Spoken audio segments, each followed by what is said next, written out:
Dear DJ Bebe Loves, una sa lahat, maraming salamat po sa pagpapasaya mo sa aming mga listeners mo. Masaya akong lagi nakikinig, lalo na pag naririnig ko ang wagas na tawa mo. Napapawi nito ang lungkot na nararamdaman ko sa sitwasyon ko ngayon. Bebe Loves, tawagin mo na lamang ako sa pangalang Dessa. Des for short. Gusto ko sanang manghingi ng advice sa iyo at sa ating mga ka-rappers na rin. Iiklian ko na lamang ang kwento, Bebe Loves. 5 years na kami ng boyfriend ko. Nung una kaming magkakilala, ma-effort ito, mabait, masayahing tao. Lalo na nung nililigawan niya na ako, Bebe Loves. At hindi rin naman nagtagal eh. Nahulog din naman ang loob ko sa kanya. Kaya hindi rin nagtagal, sinagot ko siya. Dumating kami sa point na nabuntis na po ako. Kaso po, nung sinabi ko sa kanya na buntis ako noon, ang sabi niya hindi pa raw siya handa. Pinag-awayan namin niya ng mga ilang beses at sabi pa niya, pag itinuloy ko ang pagbubuntis ko, ay iiwanan niya na lang ako at hindi na siya magpapakita kahit kailan. Natakot ako at na-stress. Dahil sa pagmamahal ko sa kanya, sinunod ko siya. Hanggang sa may pinabili siyang gamot sa akin at ininom ko ito. Itinuro niya pa kung paano ko ito iinamin. Mga ilang araw, 2, 3, nanakit ng todo ang tiyan ko. Hanggang sa nailabas ko ang madaming buong dugo. Na mga panahon yun ay lubos na binagabag ako ng konsensya ko. Hindi ko na malaya na naging masamang tao ako. Di ko alam na naging masamang babae ako masyado dahil ipinilaglag ko ang anak namin ni JM. JM po ang name ng boyfriend ko, Bebe Loves, short for John Mark. Dahil ayaw ko siyang mawala kasi mahal ko po siya. And yun na nga po, tuloy pa din ang relasyon namin ni JM. Hanggang sa dumaan ang mga araw, madami po ako narinig sa mga friends namin.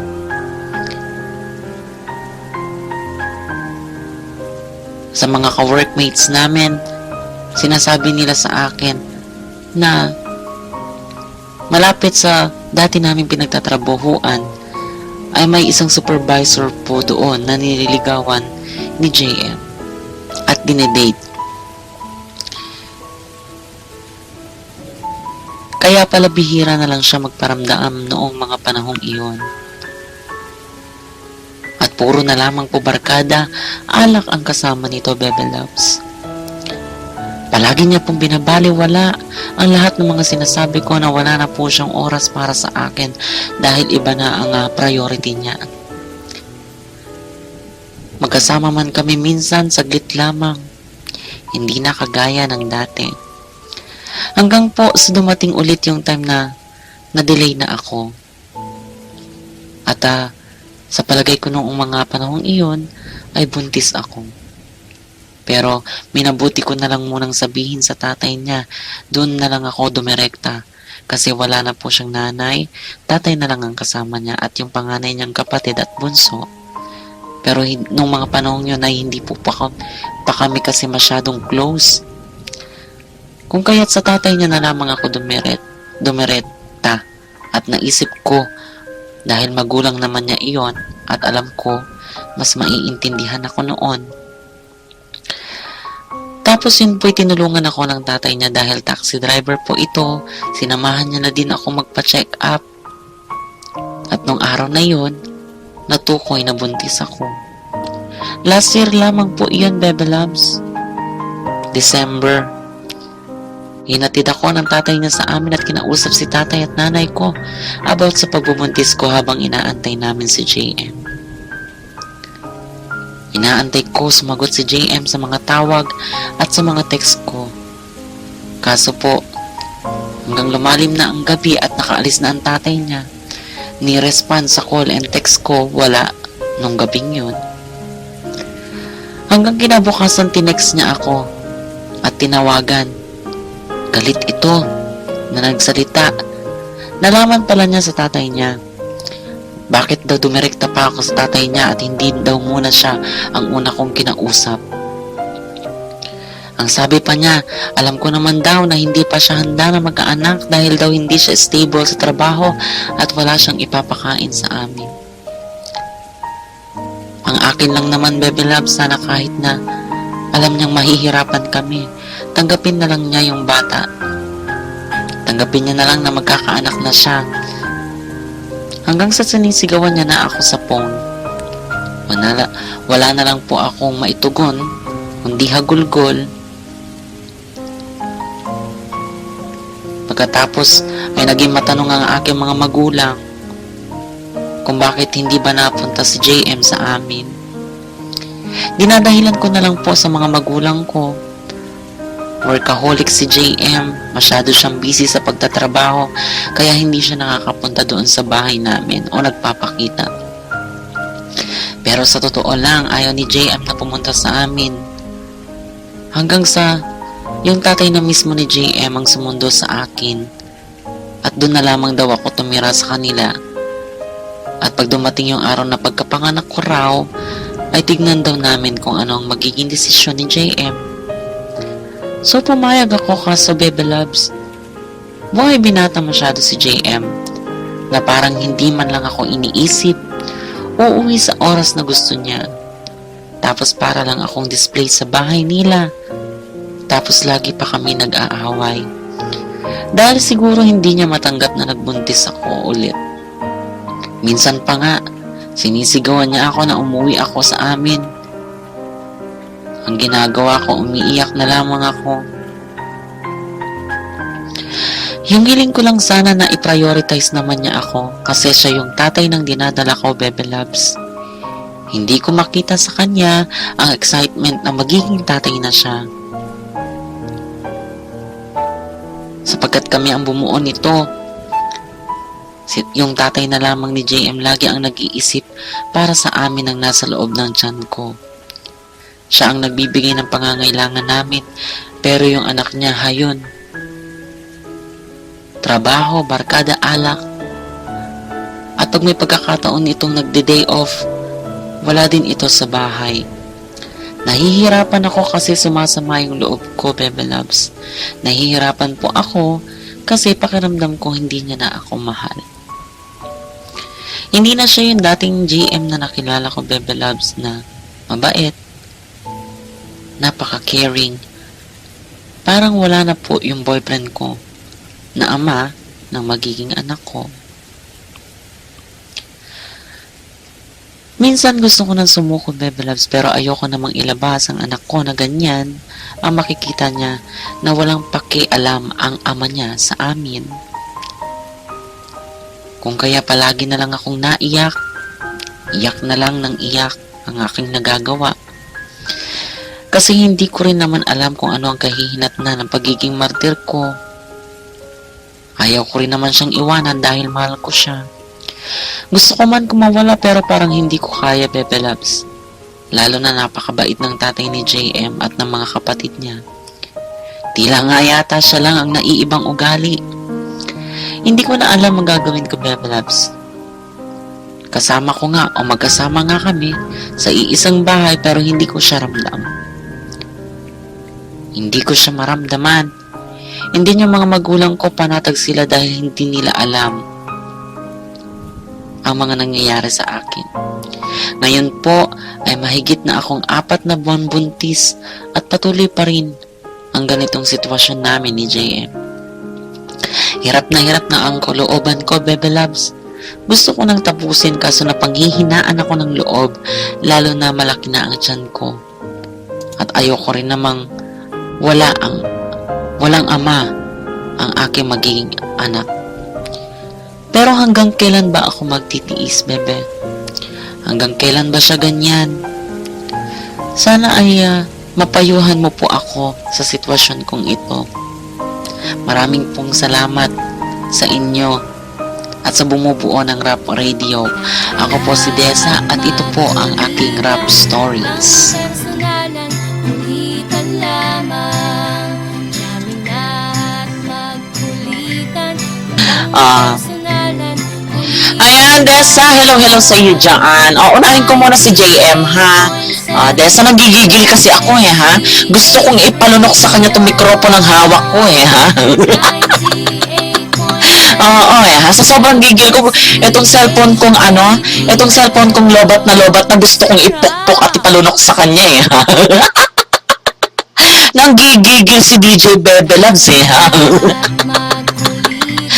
JM, ayan, Desa, kapag lumabas ang replay nitong session nating ito, ha, ipakinig mo ito kay JM. Nakakaloka, napaka-irresponsable mo namang lalaki, JM, ha? Duwag ka masyado, ha? Paasa ka, ha? Manloloko ka, ha? Ha? Naku, kung pwede lang ako magmura sa radyo. Ipapalunok ko sa kanya ng buo yung mura ko. Kaloka?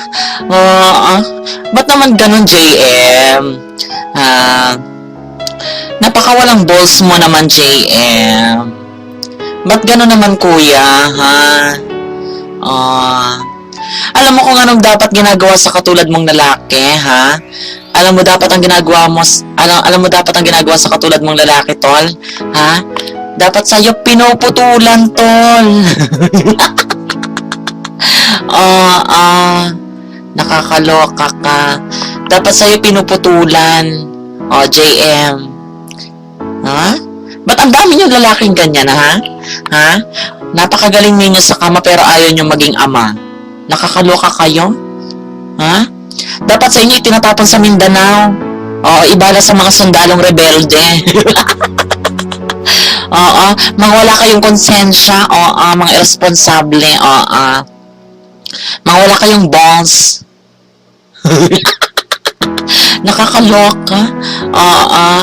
Nasaan ang balls, JM? Hindi kayo dapat binibigyan ng hindi dapat kayo binibiyayaan ng malaking ng malaking yung alam niyo na, hindi kayo dapat binibibayayaan ng malaking armas. Ayan, nabubulol na. Nakakaloka si DJ Bebe Love. So, ayan, grabe.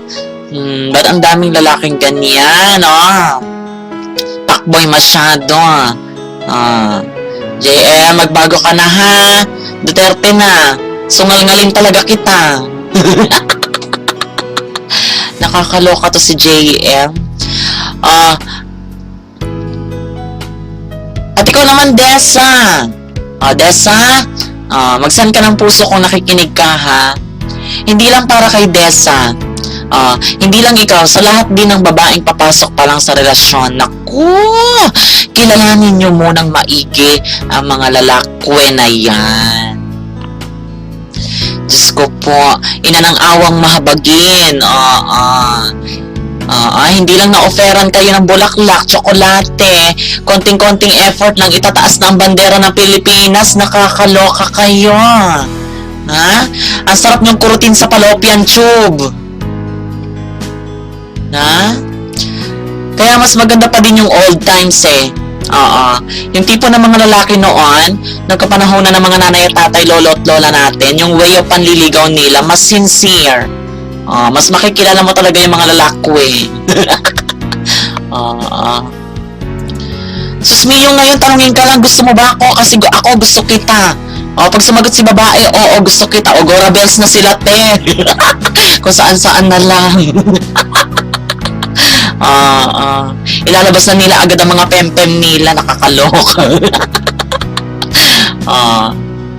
Agad-agad sila na.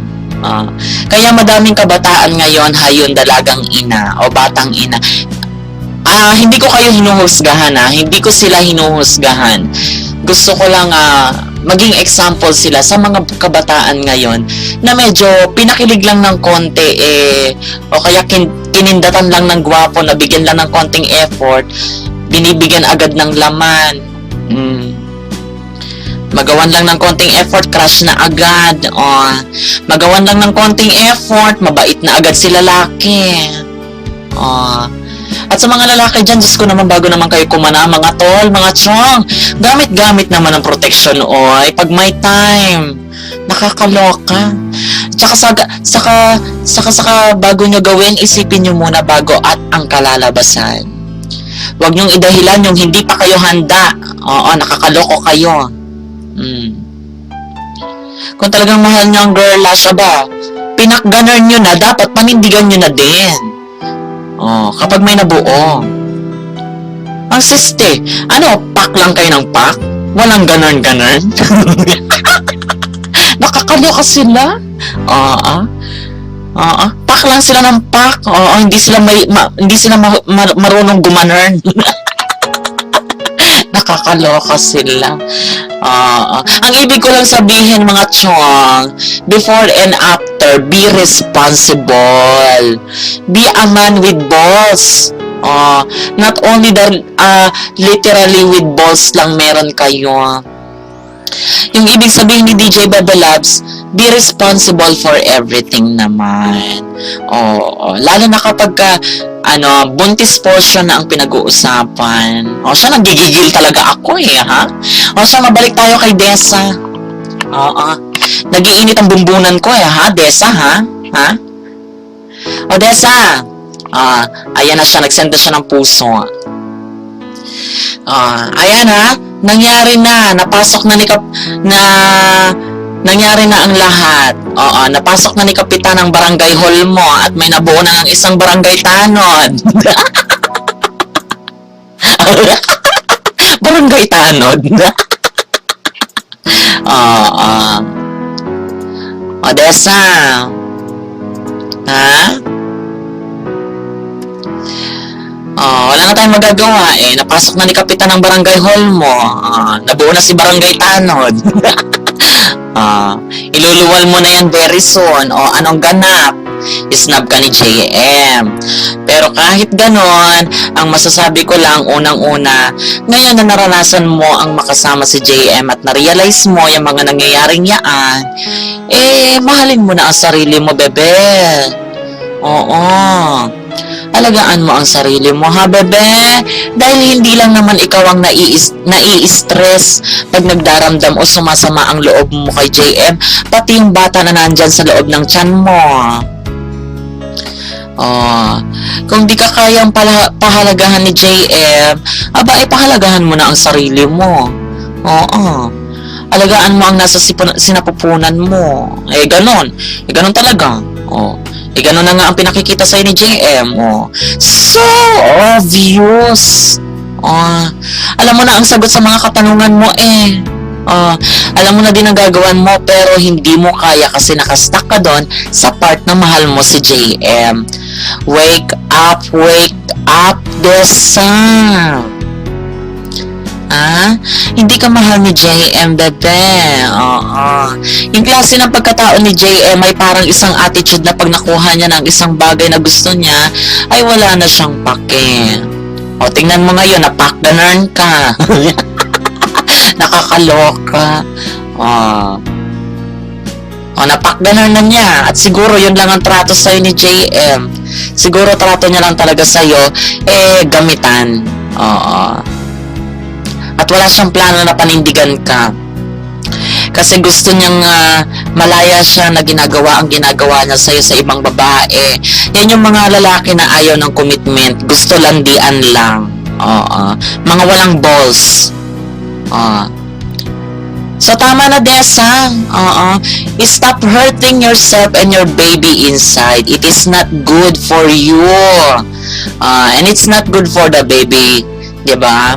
Stop loving him na, kasi ang kapalit ng pagmamahal mo sa kanya, walang katapusang sakit or sama ng loob. Hindi na tama pa ang mahalin mo si JM. So mabuti pa, tanggalin mo na siya sa puso mo, kasi wala ka naman talaga sa puso niya at wala din siyang puso sa magiging baby nyo. Okay? Ang maisasuggest ko sa'yo, pumunta ka ngayon sa magulang mo, ipakilala mo sa kanila ang totoong JM. Ikwento mo sa kanila ang totoong JM. After that, tanggapin mo na si JM ay walang kwentang tao. Kasi sa totoo lang, pamilya mo at ang sarili mo lang ang sigurado ako nga makakatulong sa iyo sa sitwasyon mo ngayon. Para kay JM, wala ka lang sa kanya. So, alisin mo na siya sa puso mo, te. Erase na. Oo. Alagaan mo ang sarili mo, lalo na buntis ka at ang batang yan. Oo. Diba? Oo. Ang sigurado ako magmamahal sa'yo ng totoo ay ang batang yan. Oo. Magbibigay yan ng lubos na kasiyahan. Makikita mo balang araw. Oo. Makinig ka kay DJ Bebe Loves.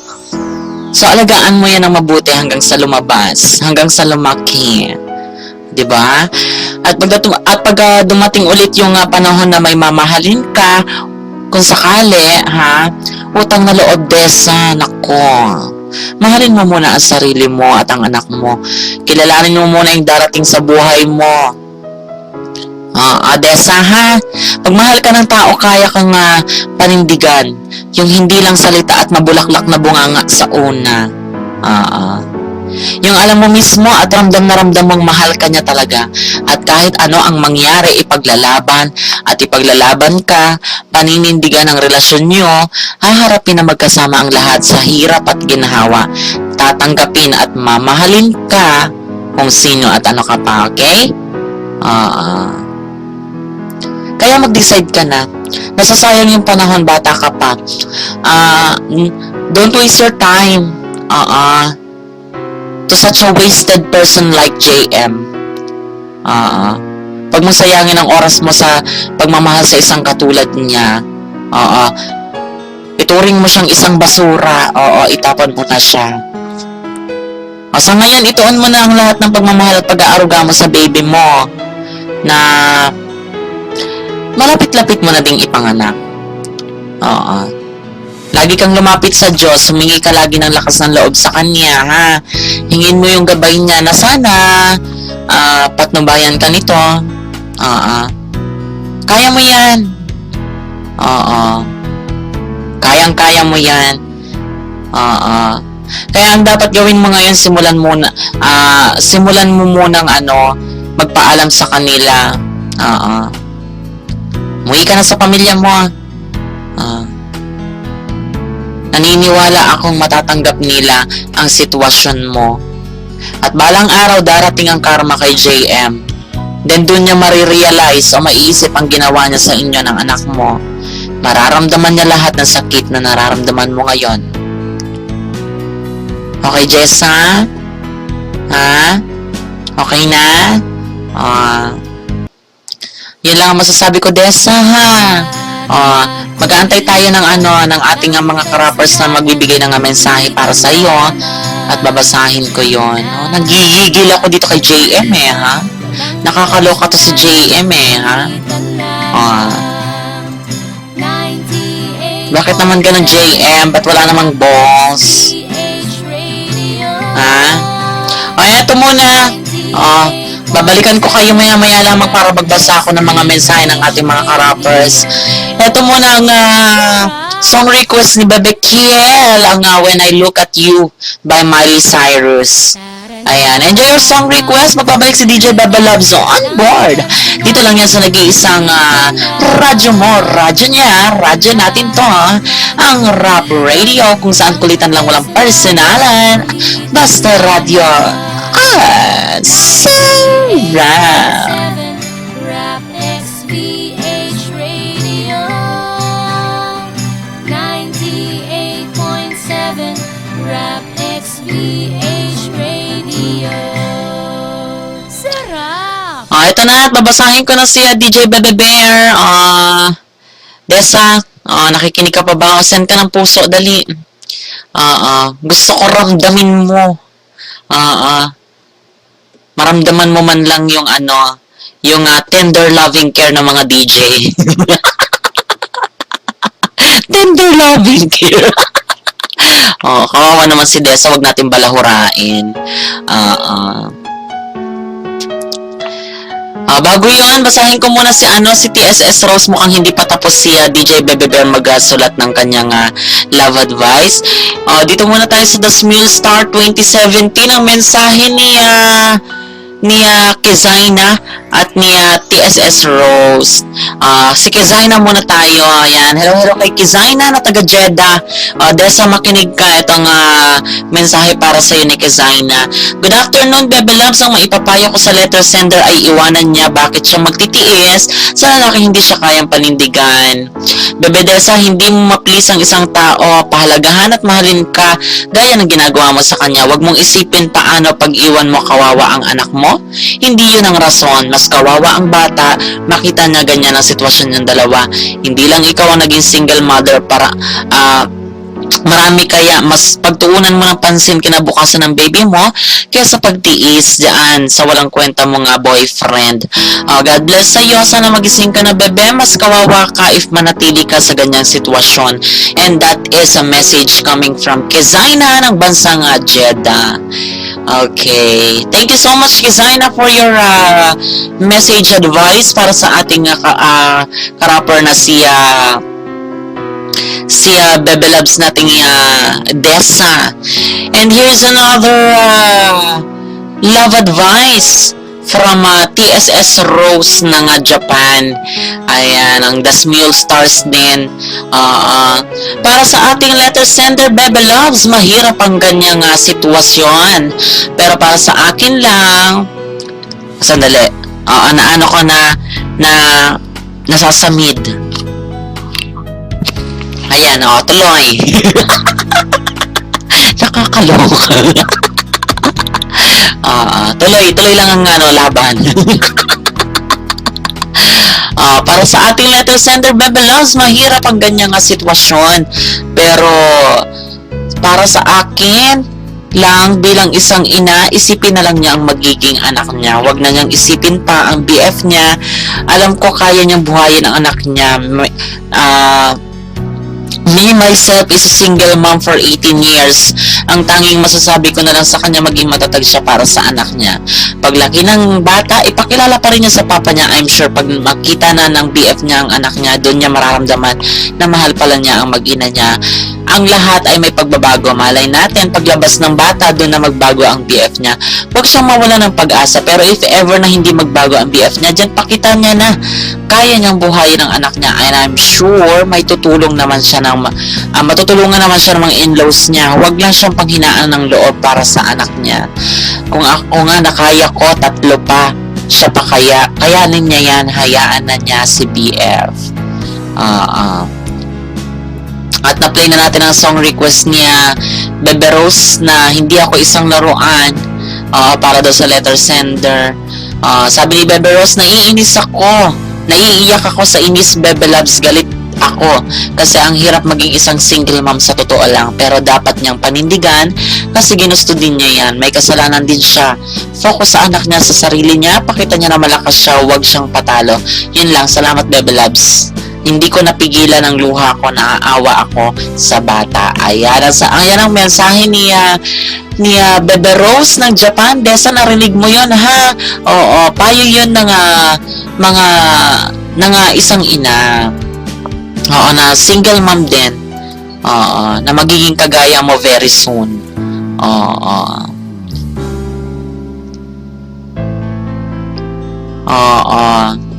Ayun. At saka guys, kasalanan na magpa-abort ng ng baby. Naku. Isa sa malaking kasalanan na magagawa ng isang babae. Naku, kasalanan yun. And, sino pa ba? Si Bebe Bear. Babasahin natin yung kay Bebe Bear. Bebe Bear. Ayan. Una, JM. Hello sa iyo, JM. Sabi ni DJ Bebe Bear. Magandang araw sa iyo. Sana ay may hangin. Sana ay may hangin na bubulong sa iyo nitong mga salita ko. Una, bakla ka. Alam mo kung bakit? Dahil ang tunay na lalaki ay may takot sa Diyos at may respeto sa mga babae. Oo, sinasabi ko sa iyo, mas masahol ka pa sa hayop. Una, gusto mo ipalaglag ang bata. My God, anong klaseng utak meron ka? Hindi ko alam kung anong mangyayari sa'yo. Sana ipinahid ka na lang ng tatay mo sa kumot nyo. Oo. Alam mo, pangalawa, pangit ka. Ay di pala, napakapangit mo, napakapangit na pag-uugali mo. Alam mo paano pumasok pero hindi mo alam kung paano lulusutan. Yan, oh. Isa kang fuckboy na walang pinag-aralan or kung meron man, di ko alam saan nakalagay. Sana di dumating ang araw na kamumuhian ka ng magiging anak mo. At sana hindi dumating yung araw na lalapit ka sa mag-ina mo at magmamakaawa na alagaan ka. Take note, mas matanda ka na pero hindi mo alam ang tama at mali. Ay nako, nagigigil ako sa'yo. Para naman kay Dessa, hello sa'yo. Sabi niya, DJ Bebe Bear. Ayan, ito muna, may the Lord God bless you at sana wag mo nang uulitin ang mga pagkakamali mo na nagawa mo na dahil di mo na pwedeng itama ang isang mali ng isa pang pagkakamali. Okay? Pangalawa, you're not alone. Madami dyan ang mga single and proud mother. Minalas ka lang kasi ang pangarap mong masayang pamilya ay malabong mangyari. Sino ba naman ang may ayaw ng masayang pamilya, di ba? Pero ito na lang ang gagawin mo. Magpakatadag ka at sana mas tatagan mo pa ang pananampalataya mo sa Panginoon at sana di maapektuhan ang bata sa nangyari sa iyo, sa inyo ng ama niya dahil kahit kailan wala siyang kasalanan. Sana hindi na aabot sa punto na sa bata mo ibaling ang galit mo sa walang yan niyang ama. Kasi una kayo dalawa ang may gusto namang mangyari yan. Sa pag-ibig, di pwedeng puro na lang sarap, te. Oo, te, di na lang sa pag-ibig, di pwedeng puro na lang sarap, sabi ni DJ Bebe Bear. Hindi pwede yan, kailangan mo rin ng pasakit upang maging matatag ka at matuto sa mga pagkakamali mo. Mahalin mo ang anak mo, mahalin mo ng buong buo, ipakita mo sa kanya na kahit wala siyang ama, ay di ka nagkulang sa pagmamahal sa kanya. Huwag mo na isipin ang lalaking yon, instead mag-focus ka sa anak mo dahil yung anak mo ang tutulong sa'yo balang araw. O, te, sana ay gabayan kayo ng Panginoon at maraming salamat. God bless. And that is a message coming from DJ Bebe Bear.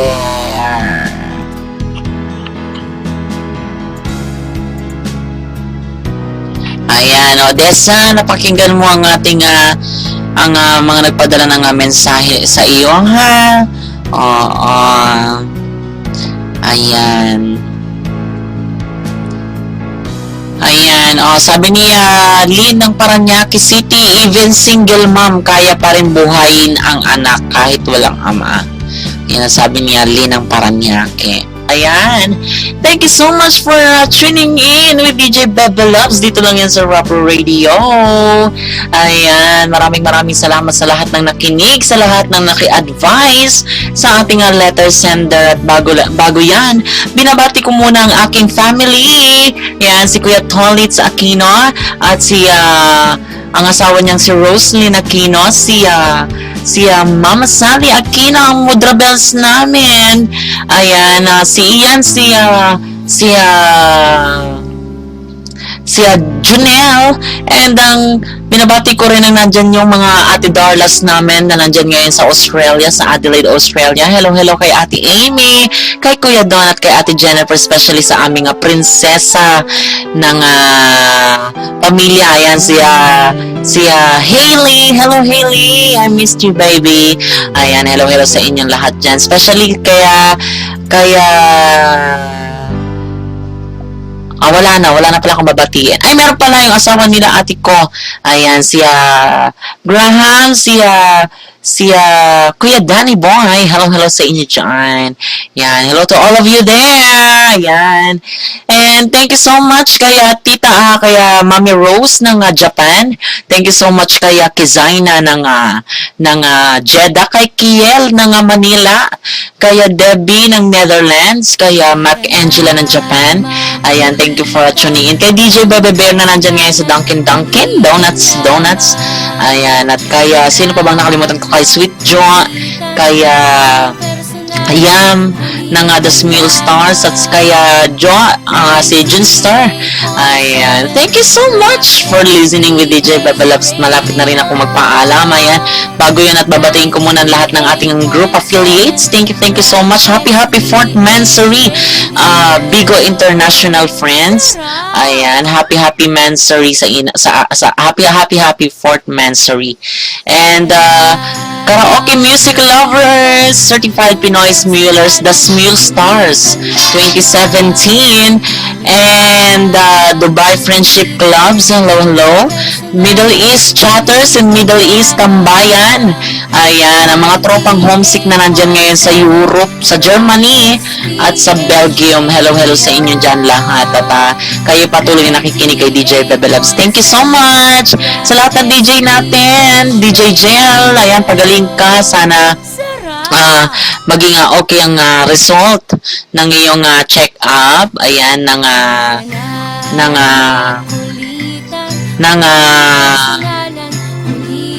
dyan sa Canada, oo. Medyo nabubulol ako. Ayan. And tuloy-tuloy lang. Sino pa bang mabatiin ko? Si DJ Mickey ng Australia. Hello kay DJ Mickey ng Australia. And sino pa? Kay DJ Baby Bear ng Saudi Arabia. DJ Chinita ng Europe. Yes, kay DJ Rose ng Canada. And kay DJ Rasta, kay DJ Tickboy. Ayan, hello sa inyo dyan. At syempre sa inyong lahat mga ka-rapper, especially kay Desa na ating letter sender for today. Thank you for inspiring us.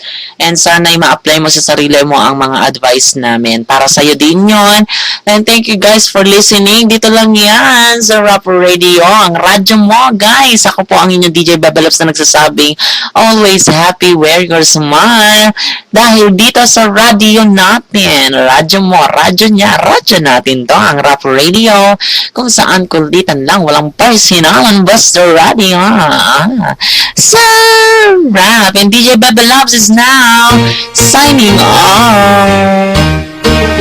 May mga DJs akong nakita, mataba, mapayat mga DJs, ngunit ang kalbo sa site ay isa.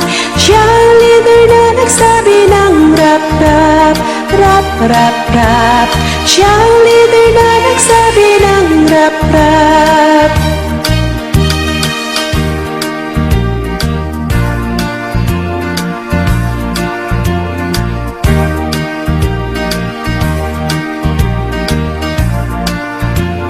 Siya ang leader na nagsabi ng rap. Siya ang leader na nagsabi ng rap.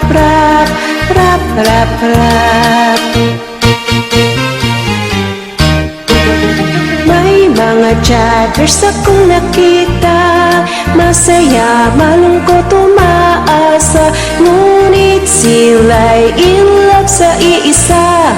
Rap Radio, sigaw nila, rap. Rap Radio, sigaw nila, rap.